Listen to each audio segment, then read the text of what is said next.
Hi friends, new others classes YouTube channel में स्वागत है आपका। तो चलिए आज के वीडियो में हम लोग देखेंगे सचिवालय सहायक प्रैक्टिस सेट 3। यदि आप लोग बीपीएससी सचिवालय सहायक का तैयारी कर रहे हैं तो आपके लिए ये वीडियो इंपॉर्टेंट होने वाले है। और इस वीडियो में साइंस के कुल 25 प्रश्न दिए गए हैं जो सचिवालय सहायक के पर आधारित पैटर्न के आधार पर बनाया गया है। तो आप लोग वीडियो को अंत तक जरूर देखें। चलिए आज का पहला प्रश्न शुरू करते हैं। पहला प्रश्न है, जड़ आवरण किससे उत्पन्न होता है? जड़ आवरण किससे उत्पन्न होता है? ऑप्शन है डर्मेटोजोन, बी कैलिप्ट्रोजोन, सी प्रोटोडर्म और डी हिस्टोजन। तो इसका सही जवाब क्या होगा? इसका सही जवाब होगा ऑप्शन बी। सही जवाब क्या होगा दोस्तों? ऑप्शन बी अर्थात कैलिप्ट्रोजन से। चलिए अगला प्रश्न देखते हैं। हमारा अगला प्रश्न है, विलगित प्रोटीन की पहचान हेतु शोषक तकनीक क्या है? ऑप्शन ए है उत्तरी शोषक, बी पश्चिमी शोषक, सी दक्षिणी शोषक, डी क्लोनिंग। तो इसका सही जवाब क्या होगा? इसका सही जवाब है ऑप्शन बी अर्थात पश्चिमी शोषक। चलिए अगला प्रश्न देखते हैं। गुणसूत्रों की आकृति विज्ञान का अच्छी तरह से अध्ययन किससे किया जाता है? ऑप्शन ए है अंतरावस्था, बी है पूर्वावस्था और सी है मध्यावस्था, डी है जाइगोटिन। इसका सही जवाब क्या होगा? इसका सही जवाब हो जाएगा ऑप्शन सी अर्थात मध्यावस्था। चलिए अगला प्रश्न देखते हैं। ट्यूबलाइट के साथ प्रयुक्त चोक मूलतः क्या है? ऑप्शन ए है प्रेरक, बी संधारक, सी परिमाणित्र, डी प्रतिरोधक। तो इसका सही जवाब हो जाएगा ऑप्शन ए। ट्यूबलाइट के साथ जो चोक प्रयुक्त होता है उसे हम लोग क्या कहते हैं? उसे हम लोग कहते हैं प्रेरक। क्या कहते हैं? प्रेरक कहते हैं। चलिए अगला प्रश्न देखते हैं। अगला प्रश्न है हमारा, क्यूरी किसकी यूनिट है? ऑप्शन ए दिया गया है रेडियोधर्मिता का, बी दिया गया है गामा किरणों की ऊर्जा का, सी है गामा किरणों की तीव्रता का, डी है कार्यफलन का। तो इसका सही जवाब हो जाएगा ऑप्शन ए। इसका सही जवाब क्या हो जाएगा? ऑप्शन ए अर्थात क्यूरी जो है रेडियोधर्मिता का इकाई है। चलिए अगला प्रश्न देखते हैं। हमारा अगला प्रश्न है, यदि किसी इलेक्ट्रॉन और प्रोटॉन का समान तरंग दैर्ध्य है तो उनका निम्नलिखित में से क्या समान होगा?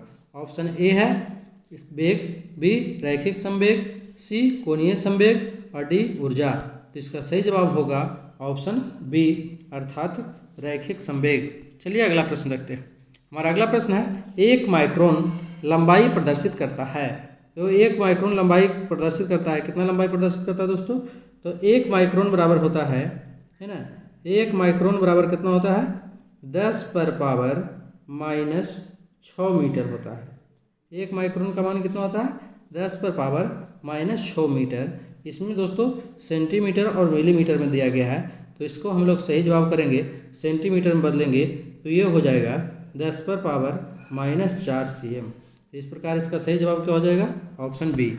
चलिए अगला प्रश्न देखते हैं। हमारा अगला प्रश्न है, बल का गुणनफल है। तो बल का सूत्र F बराबर क्या होता है दोस्तों?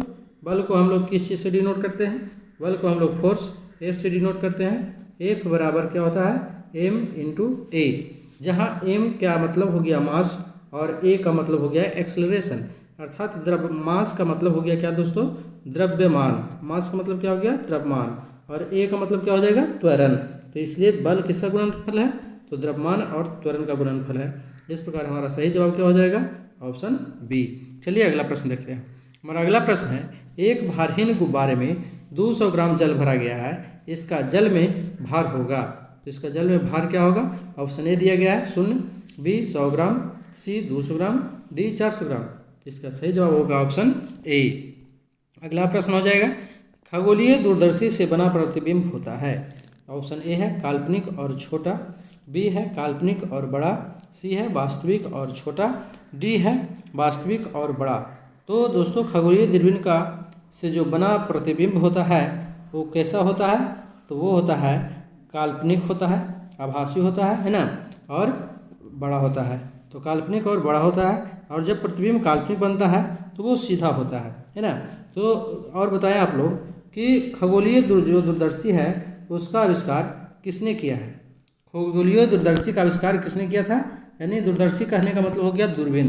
तो दूरबीन का आविष्कार किसने किया था दोस्तों? तो वो किया था, चलिए इसको आप लोग कमेंट बॉक्स में बताएं, कमेंट करें कि दूरबीन का आविष्कार जो है किसने किया था। चलिए अगला प्रश्न देखते हैं। हमारा अगला प्रश्न है, शीशे की छड़ जब भाप में रखी जाती है इसकी लंबाई बढ़ जाती है परंतु इसकी चौड़ाई डैश है ना, क्या होता है, इसका चौड़ाई पर क्या प्रभाव पड़ता है? ऑप्शन ए है अप्रभावित रहती है, बी घटती है, सी बढ़ती है, डी अव्यवस्थित रहती है। इसका सही जवाब होगा कि क्या होगा सही जवाब? इसका सही जवाब हो जाएगा ऑप्शन सी। अर्थात कहने का मतलब है कि शीशे की छड़ जब भाप में रखी जाती है तो यह गर्म होती है और गर्म होने के कारण छड़ की लंबाई के साथ साथ इसकी चौड़ाई भी बढ़ती है। चलिए अगला प्रश्न देखते हैं। हमारा अगला प्रश्न है, ध्वनि का वेग अधिकतम होता है। तो ध्वनि का वेग अधिकतम किस में होता है दोस्तों? आप सभी लोग जानते होंगे। इसका जवाब आप लोग कमेंट बॉक्स में बताएं, है ना। चलिए अगला प्रश्न देखते हैं। हमारा अगला प्रश्न है, परमाणु के कक्षों को भरने का क्रम नियंत्रित होता है। किसके द्वारा नियंत्रित होता है?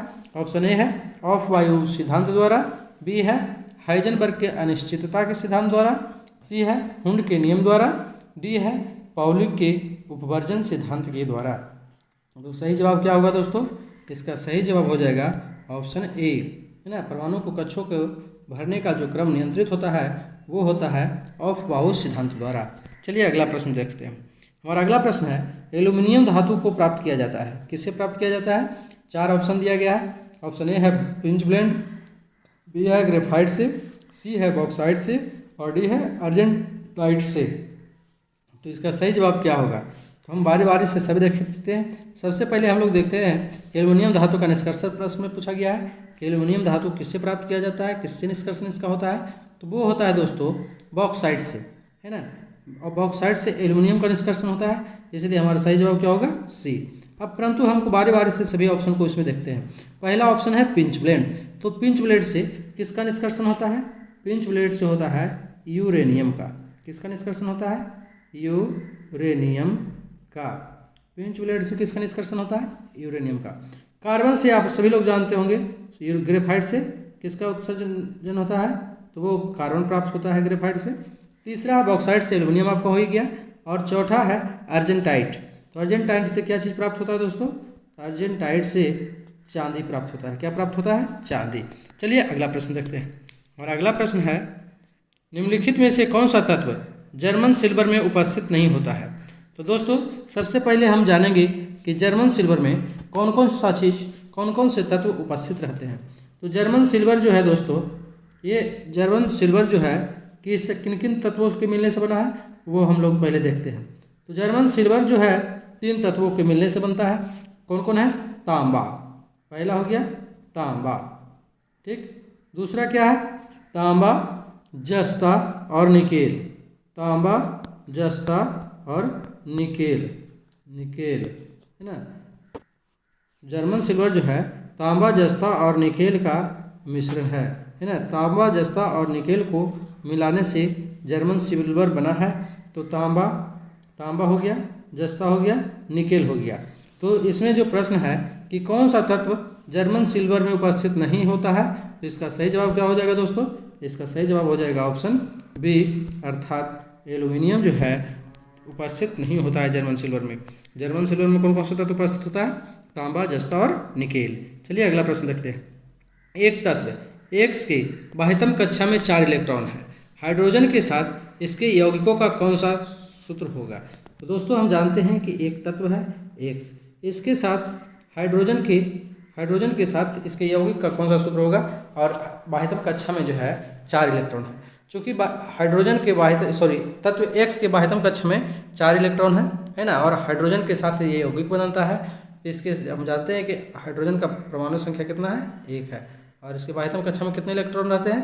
1। इसलिए तत्व एक्स से 4 हाइड्रोजन क्रिया करेंगे और इसका संरचना सूत्र होगा इस प्रकार से, है ना।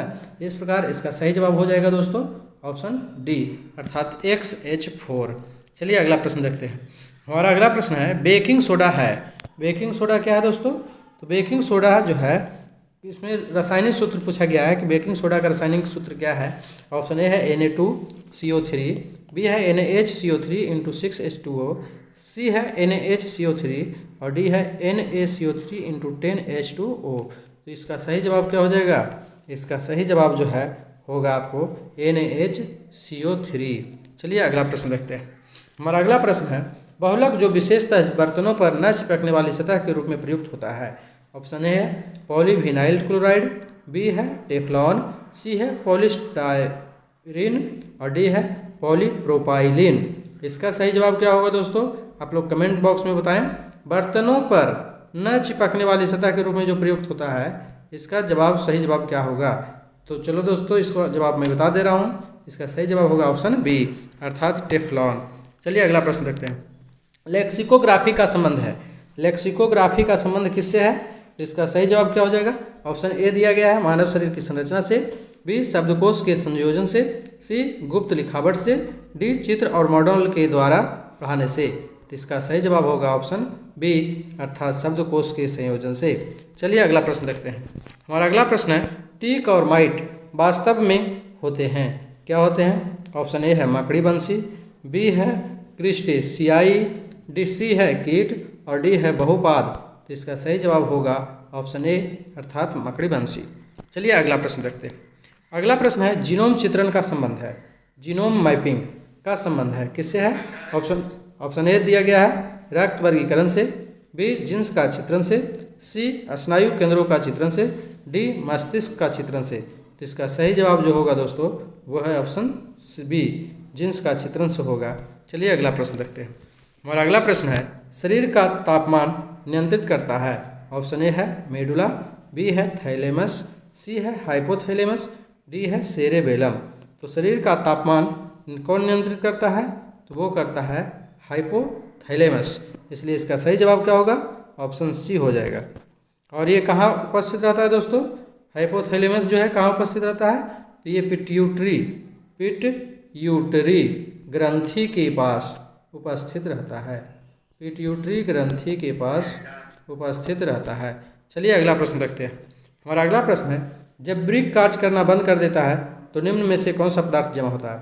ऑप्शन ए है शरीर में वसा, बी है शरीर में प्रोटीन, सी है रक्त में शर्करा और डी है रक्त में नत्रजनित अपशिष्ट पदार्थ। इसका सही जवाब हो जाएगा ऑप्शन डी, अर्थात रक्त में नत्रजनित पदार्थ। न्यूक्लिक अम्लों एवं प्रोटीन की उपापचय के परिणाम स्वरूप अनेक नाइट्रोजन युक्त अवांछनीय अपशिष्ट का निर्माण होता है, जैसे में यूरिया हो गया, अमोनिया हो गया, यूरिक एसिड हो गया, ETC। ये शरीर के लिए हानिकारक स्रोत है, अतः इनका उत्सर्जन आवश्यक होता है। रक्त से इनका पृथक्करण किडनी यानी वृक्क के द्वारा किया जाता है ना। चलिए अगला प्रश्न देखते हैं। हमारा अगला प्रश्न है, मानव शरीर में विटामिन ए संचित रहता है, किस रूप में रहता है दोस्तों? ऑप्शन ए है यकृत में, बी अमाशय में, सी है तिल्ली में और डी है उदर में। तो इसका सही जवाब क्या हो जाएगा? इसका सही जवाब होगा कि जो विटामिन ए है वो कहाँ संचित रहता है? तो वह रहता है यकृत में, लीवर में। चलिए अगला प्रश्न देखते हैं।